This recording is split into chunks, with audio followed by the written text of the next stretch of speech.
বছরের প্রথম দিন বা জীবনের আরেকটি দিন খুব সুন্দরভাবে কাটালাম।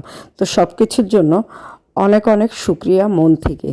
তো আজকে এই যে সন্ধ্যা নাস্তাটা, আমরা যদিও বাইরে গিয়েছিলাম, সন্ধ্যাবেলায় কিছু খেয়ে এসেছিলাম, কিন্তু 7টা সাড়ে 7টার দিকে আবার ক্ষুধা লেগে গিয়েছিল। তখন মেয়েকে বললাম, মা তুমি একটু আজকে নুডলস তৈরি করো।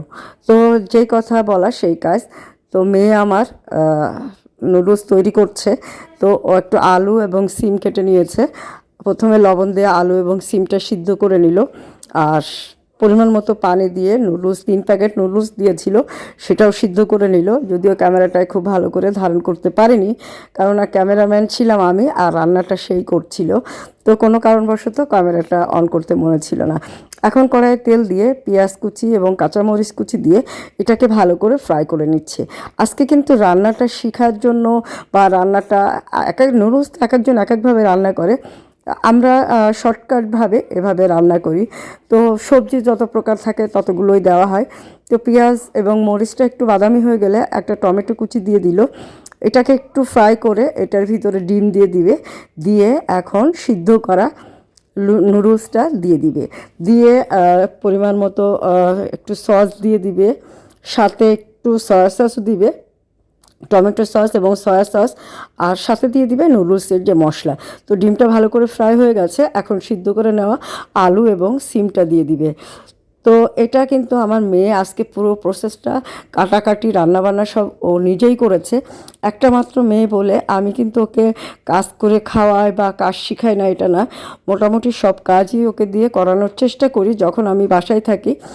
আর এসব হয়তো আমি করে দিতে পারতাম, তো ও যে নিজে করে নিচ্ছে, এটা কিন্তু ওর জন্য একটা ভিতরে আত্মতৃপ্তিবোধ কাজ করবে এবং কাজটাও শেখা হবে, এবং যে কিভাবে হেল্প করতে হয় সেই জিনিসটাও ও বুঝতে শিখে যাবে।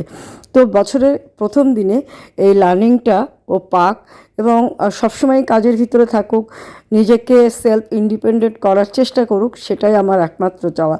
তো কথা বলতে বলতে নুডলস দিয়ে নাড়াচাড়া করছিল কথা, এবং এক ফাঁকে সসটাও দিয়ে দিল, আর সয়া সসটাও দিয়ে দিবে, দিয়ে নুডলসটা রান্না করবে। তো বিশ্বাস করবেন না, মেয়ের হাতে নুডলস খাচ্ছি, এতটাই মজা হয়েছিল যে বলে বোঝানো যাবে না।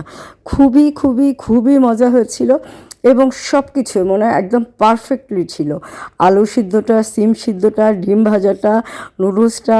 তো এই যে রাঁধুনিকে একটু দেখাতে চাচ্ছিলাম, রাঁধুনি আবার ক্যামেরার সামনে বেশি একটা আসতে চায় না, যদিও আমি দেখাই মাঝে মাঝে। আমি যেহেতু এইটা নিয়েই কাজ করি, তো আমি সবসময় ফোকাস পয়েন্টে থাকি, তো ও এই কারণে ও আসতে চায় না, ওইটাকে খুব বেশি লাইক করে না। তো তারপরেও কি আর করা, এই যে এখন রাঁধুনি আবার সার্ভ করছে, নিজে প্লেট ধুয়ে বাটি ধুয়ে বেড়ে এনে আমাদেরকে দিল। এখন ড্রয়িং রুমে বসে ওর বাবা ফোনে কথা বলছিল, আর এই যে আমরা এখন খাবো। তো নিজে একটু টেস্ট করে দেখেছে, বলল মা অনেক ভালো হয়েছে। তো আমি খেলাম, ওর বাবাও খেলো, এবং ও খেলো। আসলেই অনেক মজা হয়েছিল। তো বছরের প্রথম দিন ভালো গেল না সন্ধ্যার নাস্তাটা, মা মেয়ে দুজনে মিলেই খাচ্ছি। আমার এই যে সাজুগুজু করা, বাইরে গিয়েছিলাম, তো বাইরে থেকে ঝালমুড়ি, চা, পানিপুরি অনেক কিছুই খেয়েছি, কিন্তু ঘন্টা দুয়েক পরে কাজ করার পরে আবার একটু ক্ষুধা লেগে গেল, লাইভ টাইপ করলাম। তো ক্ষুধা লেগে গেল, তার কারণে ওকে নুডলসটা রান্না করতে বললাম। তো এই যে খাচ্ছিলাম, ওর বাবা ফোনে কথা বলেই যাচ্ছে, কিন্তু খাওয়ার পরে বললো যে অনেক মজা হয়েছে, সব কিছু পারফেক্ট হয়েছে। তো মাঝে মাঝে বাচ্চাদেরকে একটু কাজ করতে দিতে হয়, তা না হলে আমরা কিন্তু ছোটোবেলায় অনেক কাজ করেছি, একদম স্টুডেন্ট লাইফ থেকে ক্লাস 3-4 থেকেই বলতে পারেন। ঘর ঝাড়ু দেওয়া, উঠোন ঝাড়ু দেওয়া, থালা বাটি ধোয়া, কাপড় চোপড় একটু পরিষ্কার করা, বিছানা গুছানো, এই কাজগুলো আমরা শিখেছি। তারপরে মা ব্যস্ত থাকলে রান্না করতাম, তরকারি মা বলে বলে দিত কীভাবে রাঁধতে হবে, রান্না করতাম। তো আমরা সব কাজই শিখেছি, সব কাজই করি, আর আমিও চাই আমার মেয়েটাও সব কাজ শিখুক এবং নিজের কাজগুলো একদম নিজে আত্মপ্রত্যয়ীভাবে করুক। তো আজকে পর্যন্ত ভালো থাকবেন, আল্লাহ হাফিজ।